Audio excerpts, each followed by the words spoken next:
Hey everybody, what is up? Welcome back to Funnel Trade. We're finally starting to see a little bit of relief come to the Scarlet and Violet era boxes up here on TCG Player. We're going to run through the 10 of these real quick and talk about it and talk about where this may be going. So if you just look on these 3-month plots that come up here, you see a generally downward line here for about the last 1 month. And you always remember the thing about this is that you have to look at the past data. It's so hard to say in the moment what is happening. You have to look at the data, get some time in between you and the events, and then look at the price chart and say, oh, well, it's actually been on a downward trend for about a month now. Maybe we're going to get some sustained relief.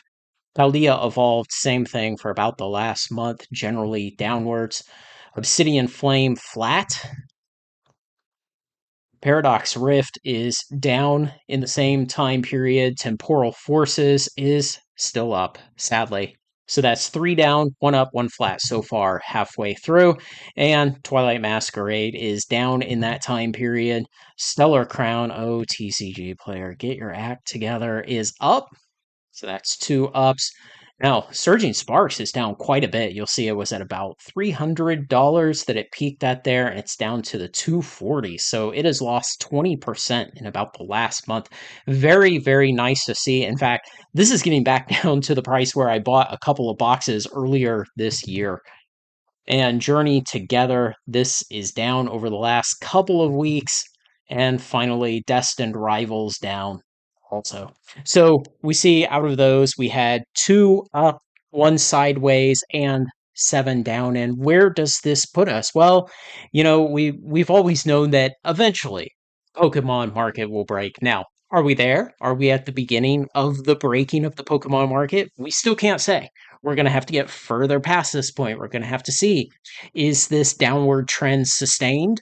Does it turn around here in the next couple of weeks? If it continues down, how far down does it continue?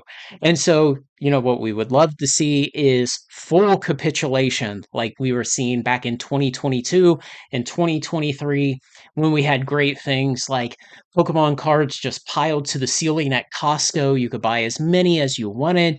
You had GameStop selling Pokemon cards below wholesale prices with free shipping and cashback deals on their rewards program.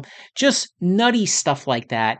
$90, $100 boxes, free shipping on TCG Player. Now, odds are with the Scarlet and Violet era boxes, since the MSRP went up to 160 and the distribution costs went up and everything else, we're unlikely to see too many more sub $100 boxes even when things get desperate.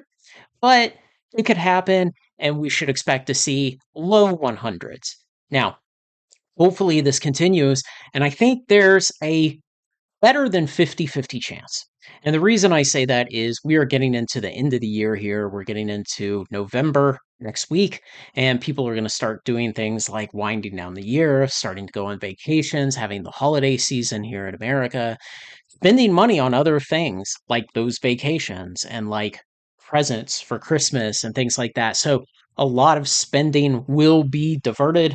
And I think that, well, I don't think, I know that every year we do see at least a small slowdown in TCG spending in these last couple of months of the year. It's always the weakest season for these products.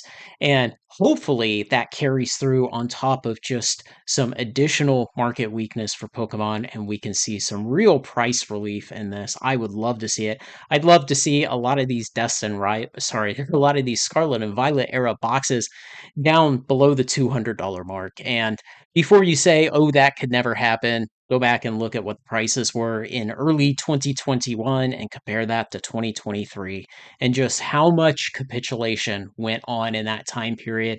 How many people lost money selling low and then missing the bull market of the last 18 to 24 months. So it definitely can happen again. At some point, it will happen again. It's just this age old problem that you have to get out there past it and look backwards to definitively say that it did happen. So, what I'm going to plan to do is just keep my eye on these prices. And as things start to look better and better, I'll probably start buying in as it continues to drop. Don't believe the people who parrot the old thing about don't catch a falling knife. When it comes to investing for the long term, catching the falling knife is where you make the most money. You buy on the way down, you buy through the bottom, and you buy on the way back up because it's not until later that you realize that the market even bottomed. The people who talk about don't catch a falling knife, those are the ones who have the conceit that they believe they will know when the knife has hit the floor. And again, problem is you don't know until you look back from the future and say, "Ooh, was the market low for this cycle?" So I'm going to, at some point, begin purchasing on the way down if this does continue to edge downwards. Hopefully it will, and we'll keep an eye on it. Thanks to everyone who makes this content possible, especially my very generous supporters on Patreon. Like, comment, share, and subscribe, and join me on Funnel Trade.